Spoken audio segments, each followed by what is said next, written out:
Isang magandang gabi po sa ating lahat, mga kasamahan ko sa Ministry on Biblical Apostolate. So, magkakaroon lamang po tayo ng kaunting paglalagom ng mga ah, naibahagi sa atin ni Father Ado nung nakaraang linggong ating Biblical Weekly, Spirituality Weekly.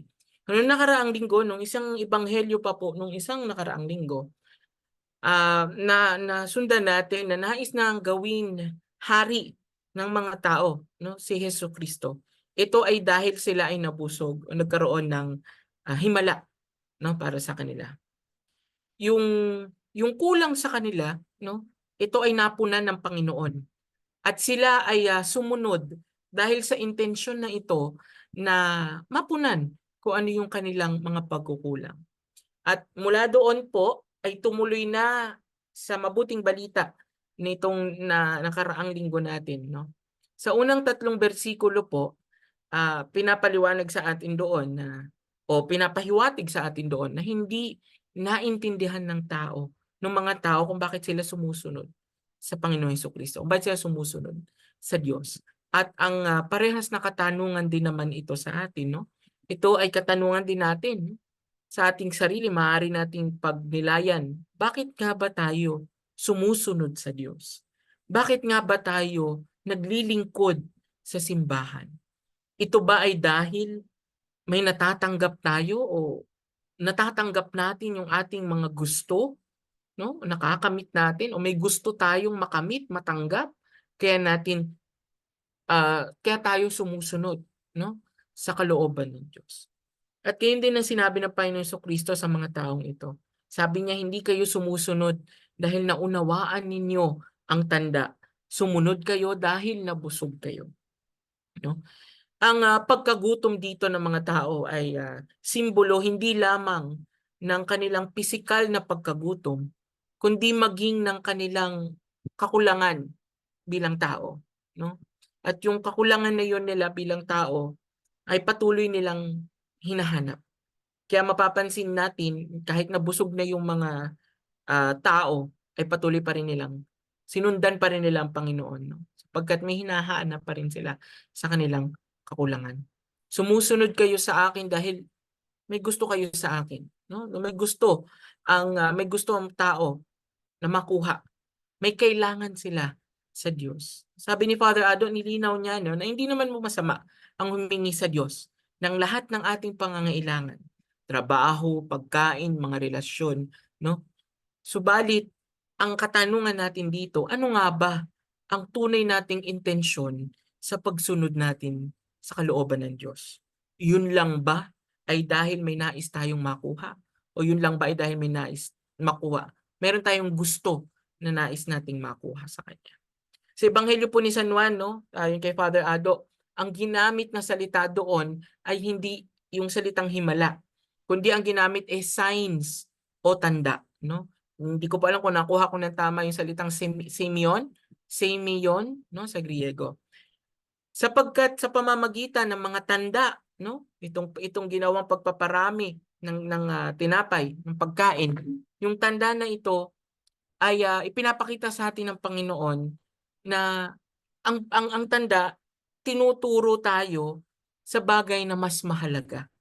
No, kaya nga tanda o sign, no, dahil ito ay tuturo lamang sa mas mabuting bagay. Totoo na mahalaga ang kumain at mabusog, pero ginawa iyon ng Panginoon para sa mga taong iyon bilang tanda na nawa itong magturo sa kanila na asamin ang mas mahalaga.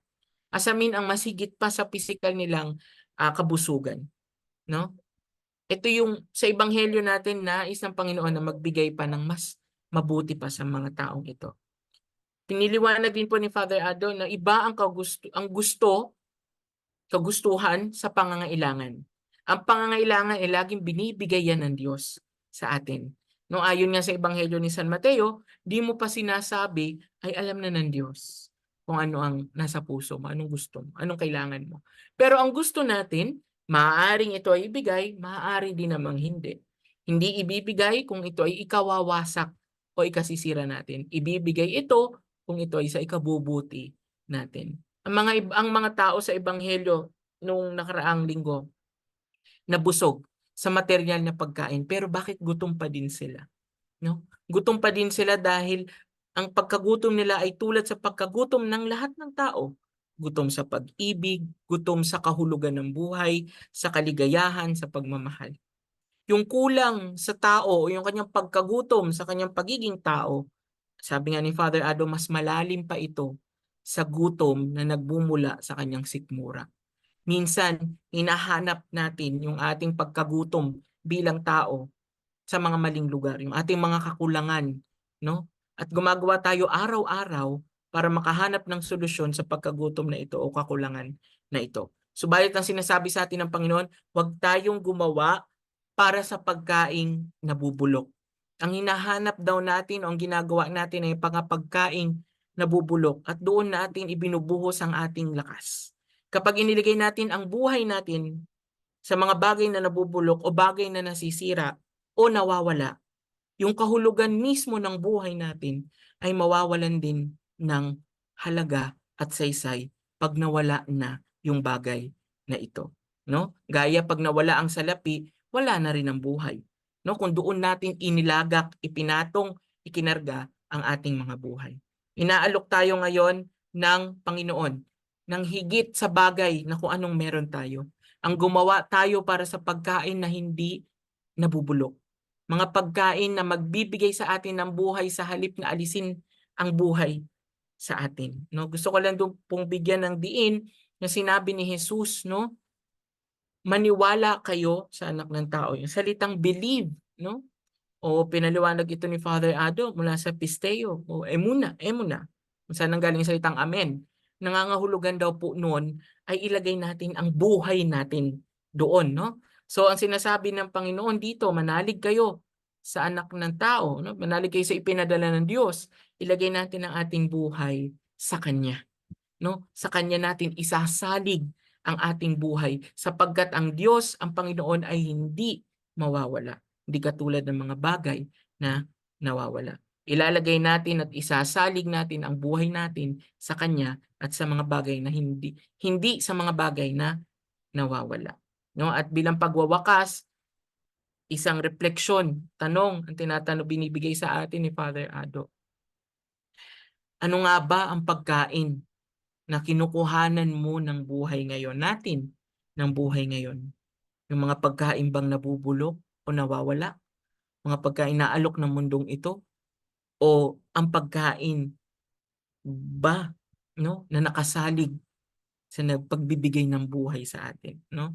Yun ang tanong sa atin. Kaya nga sa panunukso ng Diablo sa Panginoong Hesukristo sa ilang, sinabi niya, gawin mong tinapay ang mga bato na ito. Subalit sinabi ng Panginoong Hesus mula sa aklat ng Deuteronomio, di lamang sa tinapay nabubuhay ang tao, kundi sa bawat salitang namumutawi sa bibig ng Diyos. At ito ay ang kanyang mga salita. No? At diyan po nagwakas, no, ang ating ang exposition ng gospel ni Father Ado. Maraming salamat po. Maraming salamat po sa isang magandang paglalagom po ng ating pinag-uusapan na gospel po sa nakaraang linggo. Ngayon po sa ating pag-uumpisa, pangungunahan po tayo ni Brother Ryan para po sa ating panimulang panalangin. Magandang gabi po sa inyong lahat mga kapatid. Sabay-sabay po nating ilagay ating mga sarili sa presensya ng Panginoon sa ngalan ng Ama, ng Anak at ng Espiritu Santo. Amen. Panginoon, pinupuri at sinasamba ka namin. Salamat sa iyong walang hanggang kabutihan. Salamat sa biyaya ng buhay na pinagkaloob mo sa amin upang paglingkuran ka at ang aming kapwa.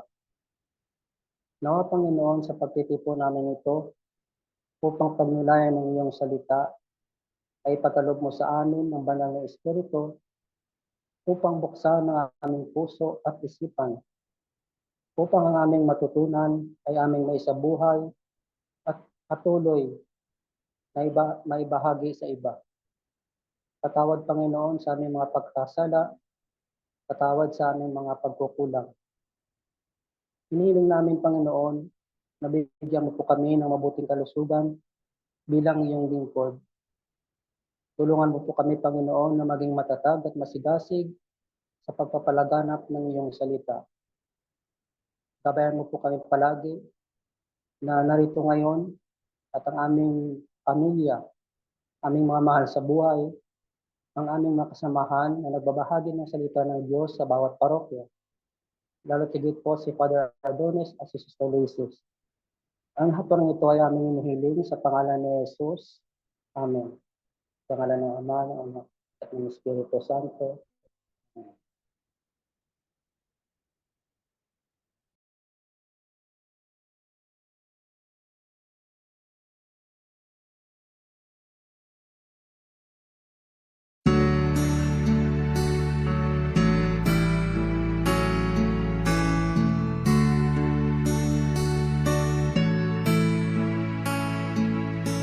Halina, Espiritu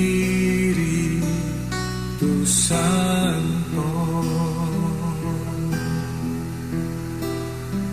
kinakailangan kita.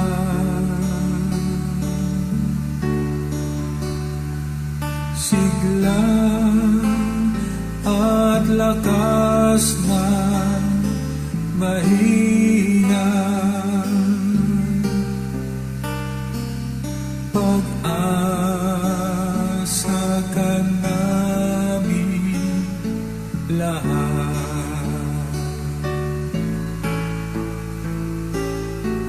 Halina, Espiritu Santo,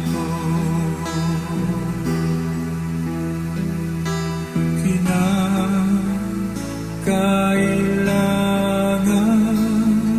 kita.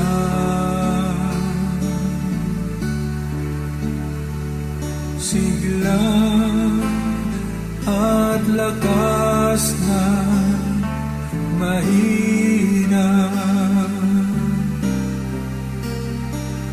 pag-asa ka namin lahat.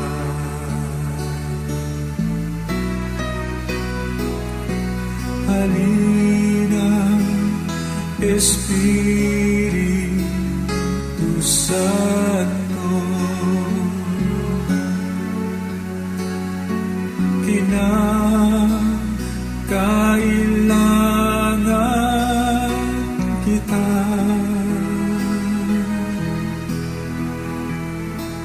Sigla at lakas na mahina, pag-asa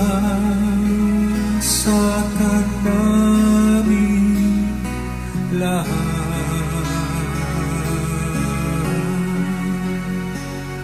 Pag-asa ka namin lahat.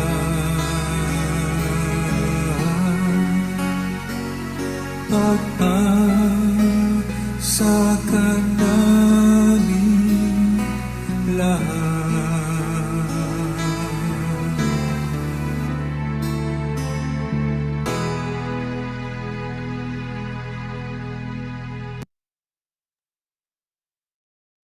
Para po sa pagbasa ng mabuting balita ayon kay San Juan, pamumunuan po tayo ni Sister Fanny Delgado.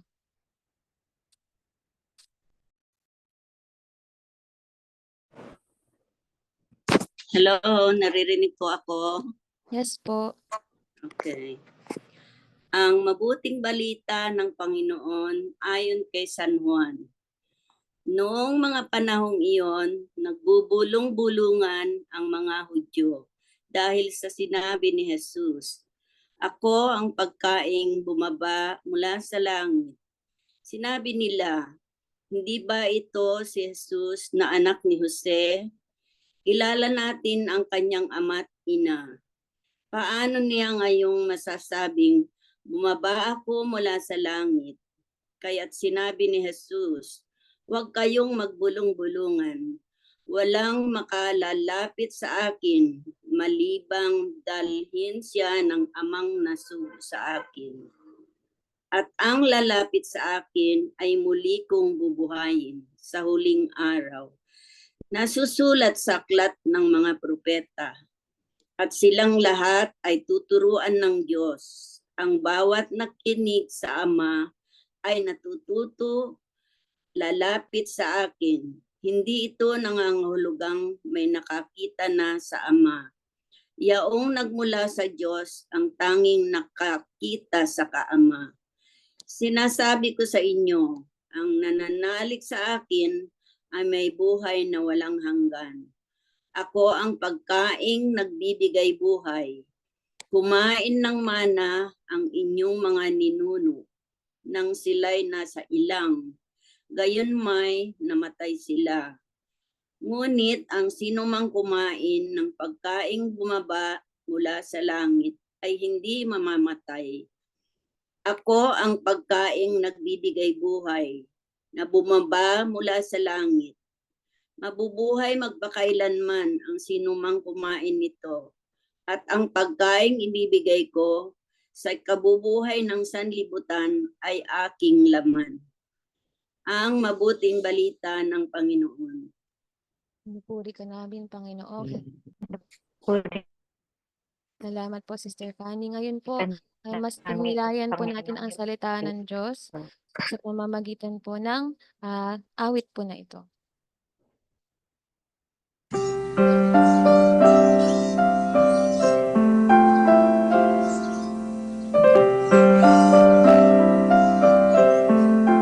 Sikat ng umaga, buhos ng ulan, simoy ng dapit hapon, sinag ng buwan, batis na malinaw, dagat na bughaw, kayo ng Panginoon kong Jesus ng aking buhay, saan man ako bumaling, ika'y naroon, tumalikod man sa'yo. Dakilang pag-ibig mo sa akin tatawag at magpapalalang ako'y iyong kinikiling at siyang itatapat sa puso.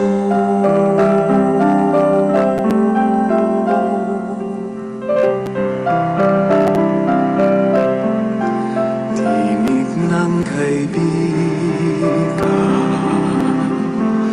uyahin ng ina, pangarap ng ulila, bisig ng dukha,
at siyang itatapat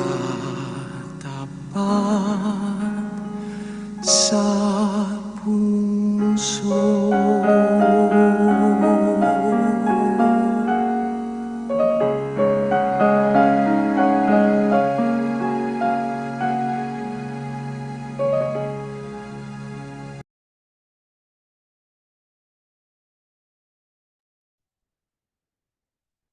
Para naman po sa pagbabahagi kung ano po yung mga salita or mga kanilang experience po sa salita ng Diyos.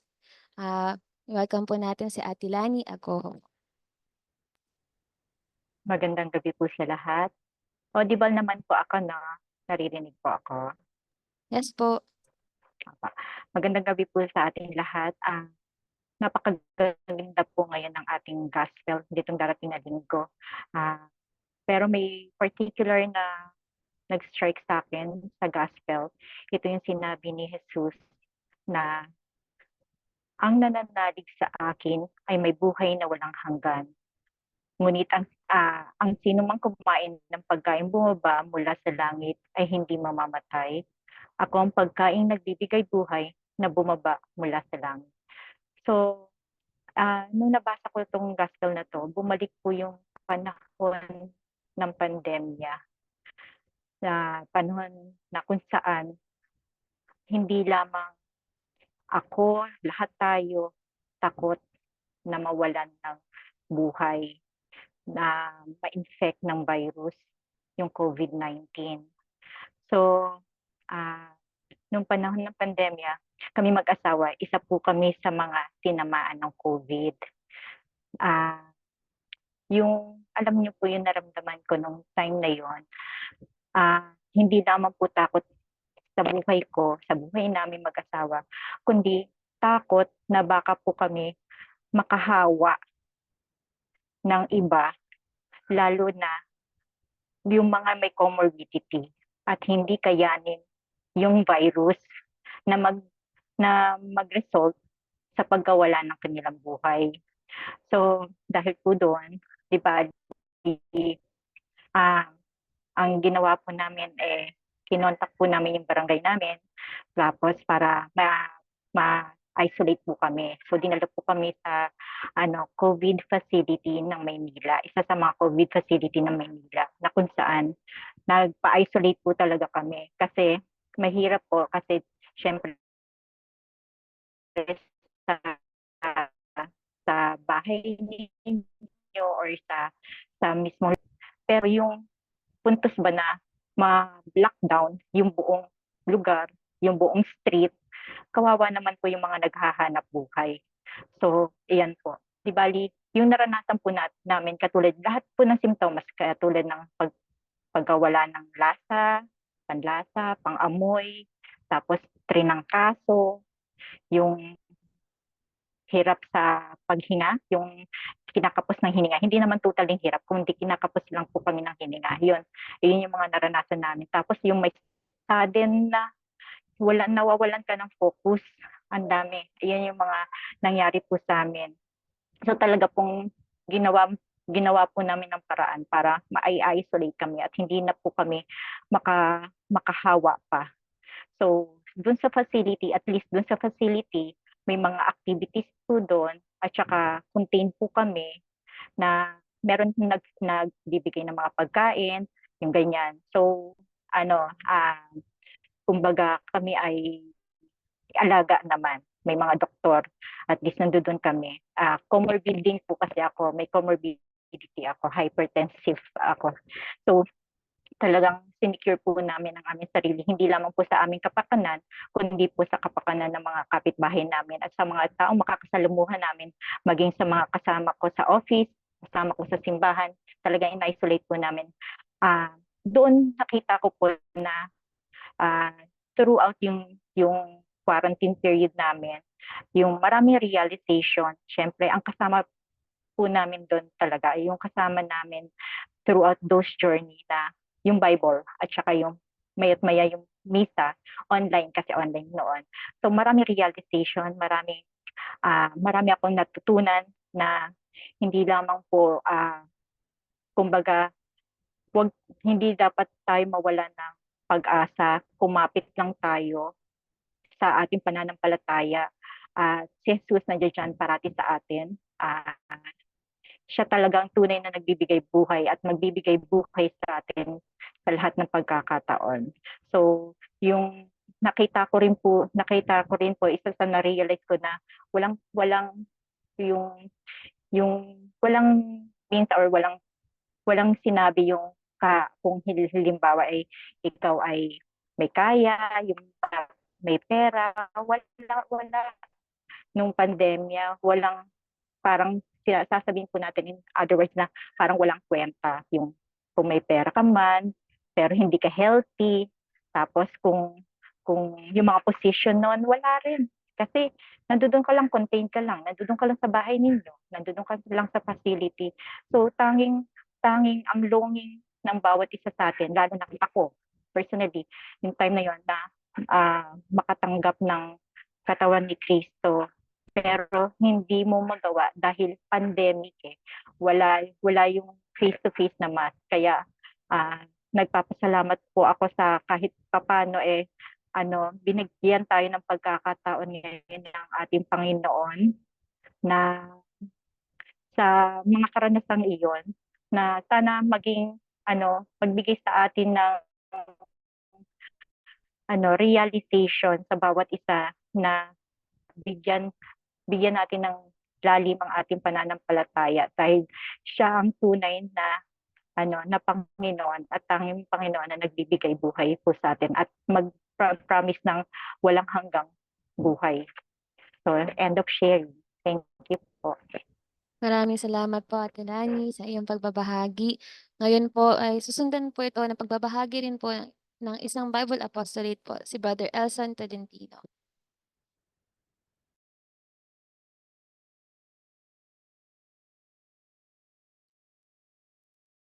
Ayan, magandang gabi po. Narinig po ako.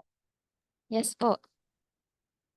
So, isa sa mga nag-strike din po sa akin dito, no? Parehas po kami ni Sister Lani, no? Yung verse 51.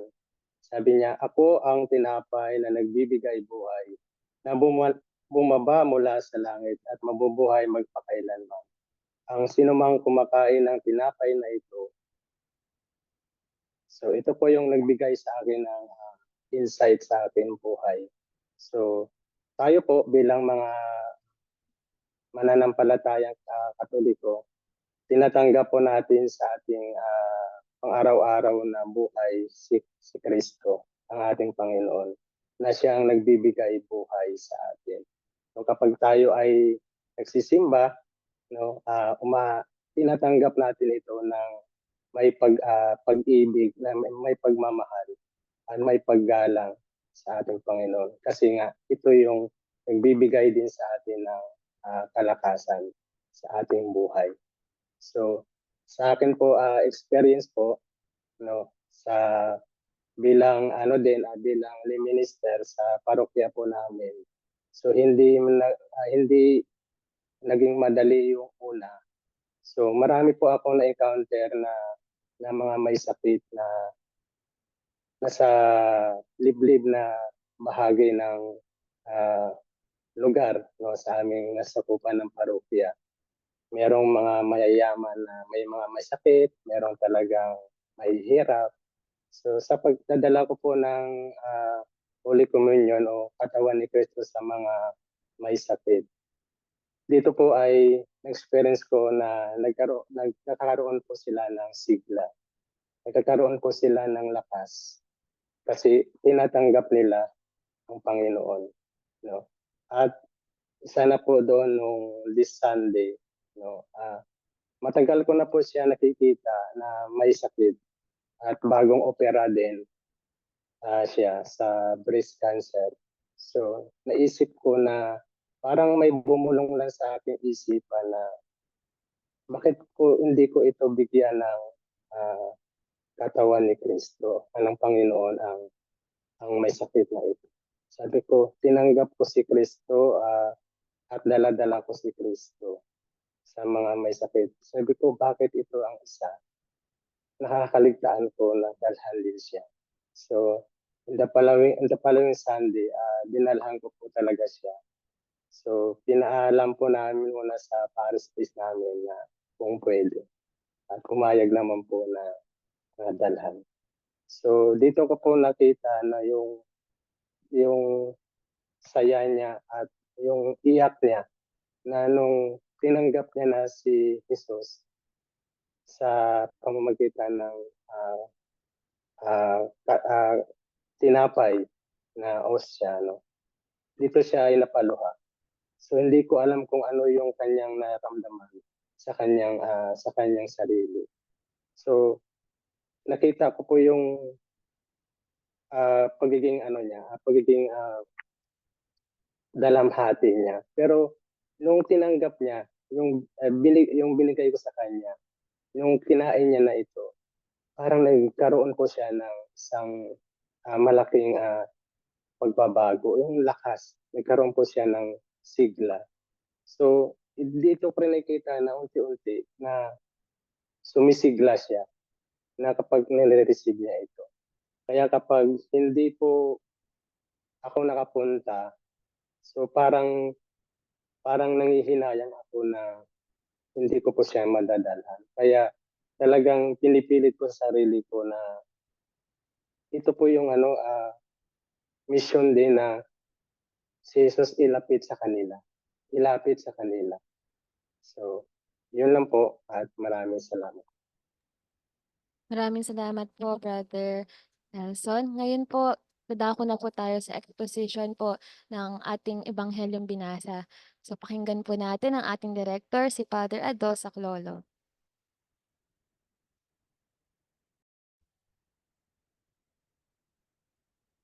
Magandang gabi sa lahat, mga Bible Apostles, coordinators, mga kapatid natin, no, kasama natin dito sa ating Biblical Spirituality Weekly, gayon din yung marami rin doon sa Facebook Live, no. Nagpapatuloy tayo sa Ebanghelyo ni San Juan at dito sa unang bahagi ng Ebanghelyo, nandito yung mga Hudyo na nagbubulong-bulungan, no. Sa English, ang salitang ginamit ay murmuring, no. Murmur o yung ibang translation ay to complain, no? Ibig sabihin, ito yung mga taong nagrereklamo, kaya pabulong-bulong, no? At sino ba yung taong nagrereklamo? Ito ang taong nagrereklamo, yung tinatawag nating reklamador, ay yung taong hindi na makontento. Wala nang tama siyang nakita, wala siyang tamang narinig. No? Para sa kanya, lahat ay kulang, no? At ang isang taong palaging nagrereklamo o the person who always complains or murmurs ay dahil iniisip niya na mas mabuti siya o may alam siyang mas mabuti, no? O mas mabuti kung siya ang gagawa, no? Palaging merong superiority yung taong nagko-complain o nagmumurmur, no? Kaya nga, yung taong nagko-complain at nagmumurmur, hindi ito maligaya. No, palagi siyang malungkot, no? Palaging madilim ang buhay. No, kailanman hindi siya huminto, palaging may kailangang sisihin, palaging may kailangang hanaping mali, no? At ito yung mga Hudyo, no? Pero itong mga Hudyo na ito dito sa ating ebanghelyo, walang kaiba ito doon sa mga Israelita, no? Kung babalikan natin yung aklat ng Exodus, reklamo rin ng reklamo, no? Pinalabas na sila sa Ehipto, no? Ito nga yung first reading nung nakaraang linggo, no? Inilabas na sila sa Ehipto, ngunit nung nagugutom sila, mas gusto nilang bumalik sa pagiging alipin. Sabi nila, basta roon busog kami, kahit na alipin kami. No? Kaya nga nagpadala ang Diyos ng mana, tinapay na galing sa langit. Pero nakakapagtaka kasi pag binasa ninyo halimbawa yung Numbers chapter 11, no? Kung nandyan yung mga Bible ninyo, yung aklat ng bilang sa kabanata 11, matapos nilang tanggapin yung mana, nung nabusog na sila, nagreklamo pa rin sila. Sabi nila, wala na bang iba? Wala na bang iba? Ito lang ba palagi?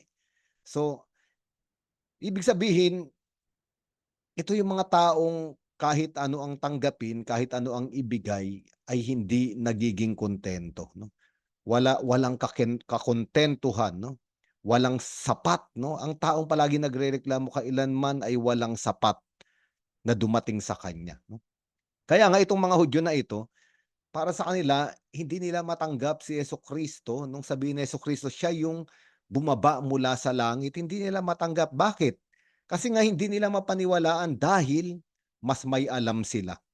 O dapat naniniwala silang mas may alam sila. Sila ang nakakaalam, no? Kaya nga yung sumunod na bersikulo, no, ano ba yung sabi rito, no? Sabi nila, bakit kami maniniwala sa iyo? 'Di ba? Ito yung anak ni Jose at yung kanyang ina at ama ay kasama natin, kilala natin. Paano niya sasabihin na nanggaling siya sa langit, no? So ibig sabihin itong mga taong ito nakakulong sila doon sa sarili nilang kaisipan na wala nang pwedeng baguhin doon sa alam nila, no? Kaya nga palaging nagrereklamo yung mga taong sarado na yung isip, meron ng standard, no, nakakahon na ang lahat ng ang kanyang papaniwalaan, palagi itong magrereklamo, no? At babalik na naman tayo rito dahil nga pamilyar na sila kay Hesukristo. Napag-usapan na natin ito, no? Yung familiarity breeds contempt, no? Pamilyar na sila kaya nga para sa kanila walang bago kay Hesukristo, no? Kaya hindi nila mapaniwalaan na galing siya sa langit. No? Ang ibig sabihin, kapag lampas na sa iniisip nila o sa alam nila, hindi na totoo, no? Kaya kailangan lahat ng bagay ay pumasok sa maliit na kaisipan o sa kokote nung tinatawag natin, no? At maaring ito rin ang kalagayan natin, no? Minsan mahirap maniwala kapag yung dapat paniwalaan natin ay lampas na sa kaisipan natin, no? Gusto kasi natin lahat ay pasok sa ating rason, sa ating talino, sa ating alam. Kapag hindi na natin alam, ayaw na natin 'yan, no? Kaya nga ayaw nga nilang tanggapin si Jesucristo. Naalala ko yung kwento ni San Agustin dun sa libro niyang The Confessions of Saint Augustine, no, iniisip niya yung, Holy Trinity at gusto niyang maunawaan lahat tungkol sa Holy Trinity. At naglalakad siya sa dalampasigan si San Agustin. Nakita siya ng isang bata na naghukay ng maliit na butas doon sa buhangin at sinasalok yung tubig ng dagat, no, at nilalagay doon sa butas. Sabi ni San Agustin, hindi mo puwedeng ilagay yung buong dagat diyan sa maliit na butas na ginawa mo. Yung batang iyon ay anghel pala, no? Sabi nung bata, ikaw rin, hindi mo puwedeng ilagay diyan sa maliit na isipan mo, sa maliit na utak mo, ang misteryo ng Diyos. At ito yung nangyari rito sa mga taong ito, hindi sila makapaniwala, no? Kasi nga pinipilit nilang pagkasyahin sa maliit na isip nila ang kalikasan ni Jesucristo. Kaya nga kapagka lampas na roon sa maliit na utak, sa maliit na isip, ayoko nang maniwala. At ito ay isang paanyaya sa atin, no, na ang misteryo ng Diyos, ang nais na gawin ng Diyos ay lampas sa alam natin, lampas sa iniisip natin. Mabuti nga yun, eh. Uulitin ko, mabuti para sa atin yun kasi kung alam na natin ang lahat, no, hindi na natin kailangan ng Diyos. Mabuting hindi natin alam ang lahat, no? Kaya nga itong mga taong ito hindi nila makita na sa isang karpintero ay nandun ang anak ng Diyos. Hindi nila makita yung Diyos sa pangkaraniwan, no? Parang isang regalo, mahalagang regalo, halimbawa mamahaling regalo na ibinalot sa lumang dyaryo. Minsan ayaw buksan ng tao, no, kasi pangit yung lalagyan, pangkaraniwan yung lalagyan. Pero kung binuksan sana, no, doon sa loob ay mahalagang regalo, no? Kaya nga minsan, hirap tayo na makita ang paggalaw ng Diyos katulad nitong mga Hudyo sa mga pangkaraniwan, no? Pero kadalasan sa mga pangkaraniwang nangyayari sa ating buhay, yun sa mga simple lang, baka doon nakatago yung malaking regalo. At ito yung hindi nakita nitong mga Hudyo, no, na dito sa katauhan ng isang karpintero na kilala nila, andun ang anak ng Diyos, no? Kaya nga, pinaliwanag ni Jesucristo, no, nung sinasabi niya, sabi niya, bakit ba kayo nagbubulong-bulungan? Ibig sabihin nagbubulong-bulungan, alam ni Jesucristo nagbubulong-bulungan sila, pero sila-sila lang, no? Ang kadalasan, ang isang taong nagbubulong-bulong, ang isang taong nagrereklamo, ay isang taong nanghuhusga. Pero kadalasan kapag nanghuhusga ang tao, ayaw niya namang sabihin. Hahanap lang siya nung makakausap, yung parehas niya yung sentimiento at pag-uusapan yung tao o yung institusyon na gusto nilang pag-usapan. At isa lang naman ang nangyayari. Sila ang tama, yung mga nagbubulong-bulungan ng tao at mali yung kanilang pinagbubulong-bulungan, no? Ito lang naman ang punto ron, no? Kaya nga minsan malungkot sa simbahan ay ganito rin, no? Kahit sa mga ministry, sa ministry natin, no? Merong mga criticism, may mga gustong sabihin dahil tingin nila mas alam nila yung makakabuti. Pero banahuli hindi naman sinasabi, bulong lang ng bulong. At ito ay nakakahawa, no? Kaya nga sa mga ministry kahit sa simbahan ay kumakalat yung ganitong lason. At ang pagbubulong-bulungan, ang pagrereklamo, yung kritisismo, ito yung nag-aalis ng tamis, no, ng pagiging isa, no, ng pagkakaisa. Kasi ito ay sisira, ito ay patibong ng kaaway ng dyablo. No, kaya nga, sabi ni Jesucristo, do not murmur among yourselves. Sabi niya, huwag kayong magbulong-bulungan kasi bandang huli, wala na kayong makikitang tama. Mali na ang lahat. Kaya maganda yung sinabi rin ni Jesucristo kasi walang makalalapit sa akin maliban siya ay akayin o yung ibang translation ay dalin ng Ama sa akin. At maganda ito yung ginamit ditong salita sa Griego, hindi lang basta dalhin o akayin, to attract, no? At sabi ron sa binasa ko kanina dun sa dictionary ng Greek, at itong attraction na ginagawa ng Diyos ay sa loob ng tao, no? Ibig sabihin, ina-attract niya yung tao, yung kalooban ng tao, no, para tayo ay lumapit kay Jesucristo. Kaya nga kung pag-uusapan yung attraction, di ba pag attraction, na-attract tayo dahil maganda, gusto natin, no? Kaya nga si Jesucristo kailanman hindi siya namilit na maniwala sa Kanya. Wala siyang pinilit na maniwala sa Kanyang mga tao. Bakit? Attraction, no? Ang ibig sabihin ng attraction, magsisimula sa atin ang paglapit sa ating Panginoon. Gamit ang ating kalayaan, tayo ang magdidesisyon kung lalapit tayo sa Kanya o hindi. Pero tutulungan tayo ng Diyos Ama raw. Maglalagay siya ng parang bibighaniin yung ating puso, no, para lumapit tayo sa Panginoong Jesucristo. Isang karanasan dito yung mga na-in-love, no? Palagay ko naman karamihan dito ay na-in-love, no? Nabighani ka, no? Isang araw yung tao na nakikita mo ay na-attract ka na lang, no? Nabighani ka kaya walang ibang paraan kung hindi lumapit ka, no? Sa kanya. O minsan naman itong taong ito ay niligawan ka, no? Nagtapat ng pag-ibig sa iyo. Kaya ikaw ay nabighani, kaya ikaw rin ay lumapit. At napakagandang pag-isipan nito sapagkat ganito ang ating Diyos. Araw-araw tayong nililigawan ng Diyos. Araw-araw tayong pinagpapahayagan ng kanyang pag-ibig sa sa mga pangyayari sa ating buhay, no? Nagtatapat ang Diyos ng kanyang pag-ibig para unti-unti mabihag niya yung puso natin at ma-attract tayo, no? At itulak niya tayo palapit kay Jesucristo. Kaya nga kung titignan natin, dalawang uri ng tao yung nandito sa ebanghelyong sinasabi ni Jesucristo, no? Yung yung na-attract, at yung walang pananampalataya, no? Kaya nga ito yung pinag-uusapan natin ngayon. Na ang Diyos ay araw-araw tayong nililigawan.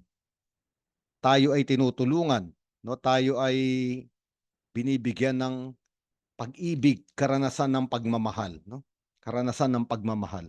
No, kaya nga, sabi rito ni Jesucristo, no, kapag ka naakit na tayo, nakasulat daw sa aklat ng mga propeta na tayong lahat ay tuturuan ng Diyos, no? Tuturuan ng Diyos. Bakit? Sapagkat ang mga nakikinig ay natututo at nakakaunawa, no? Minsan mahirap makinig ang tao kapag ang tingin niya ay mas may alam siya doon sa pinakikinggan niya, no? O mas tama siya doon sa pinakikinggan niya, no? Kaya nga ito yung sinasabi, no, tuturuan tayo ng Diyos, no? At yung pakikinig natin sa lumang tipan, walang salitang obedience yung pagsunod.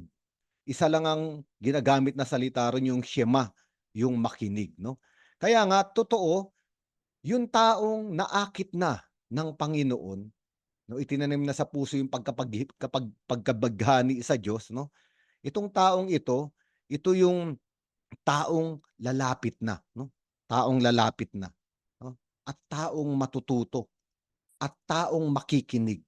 No, kapag yung isang tao ay naakit na sa Diyos, napakasarap ng makinig, no? Kaya 'di ba noon, hindi pa tayo involved sa simbahan o wala pa tayong karanasan ng pag-ibig ng Diyos, mahirap maunawaan, mahirap pakinggan ang salita ng Diyos. Pero ngayon, bakit parang excited na tayo? No? Bakit inaantay natin? Bakit nauuhaw tayo? Kasi nga nilagay na sa puso natin ng Diyos no na ma-attract, no na mabighani sa kanyang salita, no? Kaya nga sabi rito ni Jesucristo, no, kaya nga sinasabi ko sa inyo na kapag naniwala kayo sa akin, dahil dinala kayo ng Ama sa akin, magkakaroon kayo ng buhay na walang hanggan. At yung buhay na walang hanggan, mga kapatid, ay hindi nagsisimula kapag namatay na tayo. Minsan kasi ang akala nating buhay na walang hanggan ay magsisimula kapag namatay na tayo. Pagkatapos ng buhay sa mundong ito, hindi. Ang buhay na walang hanggan ay pwedeng magsimula kahit nandito pa tayo sa mundong ito. No, kahit nandito pa tayo sa mundong ito. Ito ang buhay na walang hanggan. Anong ibig sabihin ng buhay na walang hanggan? Buhay ka kahit ano ang dumaan sa buhay mo. May mabibigat na problema, bagyo, unos, hindi ka nawawasak, hindi ka nalulugmok. O yung mga sitwasyon na nakamamatay ay hindi ka mamamatay. At ito yung regalo. Kapag tayo ay naniwala, naakit at nagkaroon ng pananampalataya sa ating Panginoong Hesukristo. No? Kaya nga nagpakilala na si Hesukristo, sabi niya, I am the bread of life. Ako ang tinapay ng buhay. Yung I am, Diyos lang ang gumagamit nito. Ito ang pangalan ng Diyos sa lumang tipan, I am. No? Yung yung Yahweh, ang totoong kahulugan nito ay I am. Ito nga yung pagpapakilala ng Diyos, no, kay Moises, no, nagpakilala ang Diyos doon sa isang maliit na puno na nag-aapoy pero hindi natutupok. I am. No, kaya nga sinasabi rin dito ni Jesucristo, I am. Sa Ebanghelyo ni San Juan, 7 beses niyang ginamit itong salitang I am, no? Salitang I am. Ito yung tinatawag na I am sayings, no? Ang maganda rito, yung Diyos I am ay pwedeng maging pagkain. Yung Diyos I am ay pwedeng maging mabuting pastol. I am the good shepherd, di ba? Sabi rin ng Diyos, yung I am the light of the world. Dito sa Ebanghelyo ni San Juan, yung Diyos ay nagpapakita at nagpapakilala ayon sa pangangailangan ng tao. At ngayon, nagpapakilala siya sa atin dito. Siya yung tinapay na nagbibigay ng buhay. No, sabi niya, yung mga ama ninyo no, ay kumain ng mana sa disyerto pero silang lahat ay nangamatay. At totoo naman ito. Ito nga yung pinag-uusapan natin nung isang linggo, marami tayong sinubukang ipangpuno sa ating buhay. Pero bandang huli, gutom na naman tayo. No? Halimbawa ngayon, naghapunan tayo, gutom pa ulit tayo. O yung iba naman na pinuno yung sarili ng apeksyon, ng pagmamahal ng ibang tao, pero gutom pa rin. At dito pumapasok yung bulong-bulungan, yung pagrereklamo. Hindi dahil hindi mo nakuha yung gusto mo. Hindi ron ang totoong kabiguan, ang totoong kalungkutan ay kapag nakuha mo yung gusto mo, pero hindi ka pa rin maligaya. Nakuha mo yung gusto mo, pero hindi ka pa rin ganap. No? Kaya ang sinasabi ni Jesucristo, patay pa rin. No? Yung mga magulang ninyo sa disyerto na nagrereklamo, kailanman ay hindi naging maligaya. Yung pinampuno nila sa sarili nila, hindi naman sila binuhay. No? Kaya nga merong kasabihan, merong isang Frances, no? Chef, sabi niya, you are what you eat. Kung ano raw ang kinakain mo, nagiging ganun ka. Halimbawa, kain tayo ng kain ng baboy, cholesterol, no? Kaya nagkakasakit tayo at tumataba tayo katulad ng mga baboy, nagkakaroon tayo ng sakit, no? Yung mga kumakain naman ng gulay, healthy, di ba? Nagiging healthy sila. You are what you eat. Pero ngayon, dito sa ating ebanghelyo, parang sinasabi ni Jesucristo, you are what you eat. Kung anong kinakain mo, magiging ganun ka rin. Pero kaya inaanyayahan tayo ni Jesucristo, ako ang kainin ninyo. Para ako'y maging katulad ninyo. O kayo'y maging katulad ko. Mga anak ng Diyos. Mga anak ng Diyos na may buhay. No, kaya nga, itong pinag-uusapan natin, lahat ito ay nakapatungkol sa Eucharistia. No? Yung ibinibigay na Jesucristo yung kanyang laman, ito'y nangyayari sa Eucharistia. Yung tinapay at alak sa Eucharistia ay hindi lang mga simbolo. Uulitin natin, kapag binanggit na ng pare, yung mga salitang binanggit ni Jesucristo sa huling hapunan, yung tinapay ay nagiging laman, yung alak ay nagiging dugo. No, Eucharistia, at ang kahulugan ng salitang Eucharistia ay pasasalamat. Kaya nga ang Eucharistia ang gamot para matigil na yung pagbubulong-bulungan, pagrereklamo, pag-angal ng tao. Kapag nagkaroon ng tao ng isang pusong nagpapasalamat dahil sa Eucharistia, magiging maganda ang lahat. Magiging tama ang lahat.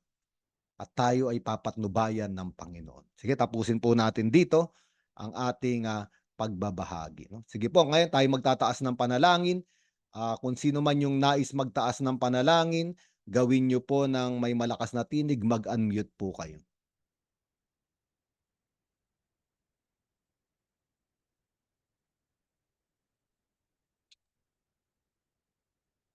Panginoon, nawa mas mabigyan po naming halaga ikaw na nasa banal na Eucharistia at pag-alabin pa po nawa ng iyong pagmamahal ang aming mga puso, papalapit po sa inyo. Manalangin tayo sa ating Panginoon. Panginoon, Hingin po ang namin aming Ito po ang panalangin. aming panalangin. Panginoon, maraming pong salamat sa inyong salita na naging aming pagkain sa gabi nito. Nawa, Panginoon, ang bawat isa sa amin ay makita sa inyo ang tunay na kaligayahan, ang tunay din na modelo para sa maging tagapagsunod ninyo. At hindi lamang po mga tagasunod, hindi po mga tunay na apostol. Manalangin tayo sa Panginoon. Panginoon, dinggin mo ang aming panalangin. Panginoon, pinupuri at pinasasalamatan ka namin sa lahat ng biyaya mo sa amin. Gabayan mo po kami sa aming araw-araw na pamumuhay. Maibahagi po sana namin ang iyong mga salita sa aming kapwa. Maging ilaw po sana kami sa mga tao na nangangailangan sa amin. Manalangin tayo sa Panginoon. Panginoon, dinggin mo ang aming panalangin. Tanggapin mo, Ama, mga panalangin na ito, gayon din yung mga naiwan sa aming mga kalooban sa panalangin itinuro ng iyong anak sa amin. Ama namin, sumasalangit ka, sambahin ang ngalan mo, mapasa amin ang kaharian mo, sundin ang loob mo dito sa lupa para nang sa langit. Bigyan mo kami ngayon ng aming kakanin sa araw-araw, patawarin mo kami sa aming mga sala, para nang pagpapatawad namin sa nagkakasala sa amin. Huwag mo kami ipahintulot sa tukso at iadya mo kami sa lahat ng masama. Maraming salamat po, Father Adonis. Ngayon po, bilang ako na rin po yung magbabahagi po ng ating announcement, hayaan niyo po akong basahin po. Reminder po para sa ating monthly formation and meeting ngayong darating po na August 17. Ito po ay gaganapin sa Lake Forest San Carlos Seminary sa Guadalupe simula po ng 9 a.m. to 12 noon. So baka po meron po nakikinig po sa atin sa Facebook Live.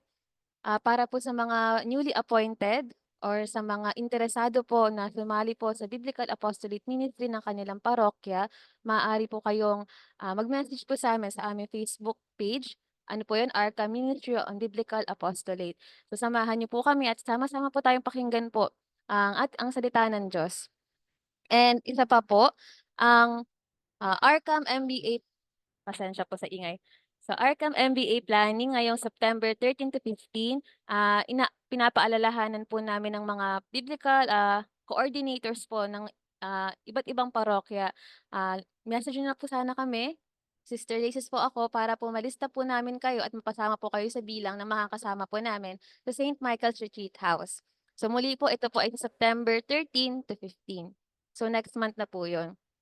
And isa pa po, patuloy po natin ibahagi kung ano po yung ating natututunan, napapakinggan dito po sa ating Biblical Spirituality Weekly. Nawa marami pa pong tao ang mabigyan po ng encouragement sa salita ng Diyos na patuloy po nating ninanamnam at itinasa puso. Ayun lang po, Father. Maraming salamat po. Salamat, Tere. Salamat sa inyong lahat na nakibahagi ngayong gabi. Magkikita-kita ulit tayo sa susunod na Martes para sa ating Biblical Spirituality Week. Ngayon po, tanggapin natin ang pagbabasbas. Sumainyo ang Panginoon. At sumayo rin. Palain kayong lahat, gayon din ang inyong mga pinakamamahal sa buhay ng ating makapangyarihang Diyos, Ama at Anak at Espiritu Santo. Amen. Umayo kayong taglay ang pag-ibig ng ating Panginoong Hesukristo. Salamat Salamat po, sa Diyos. Diyos. Maraming salamat po sa lahat. See you Salamat next po. week. Bye, Thank you po. Bye, Sister Lacey. Good night. Good Good night. night. Mga Good night tuto lang. po.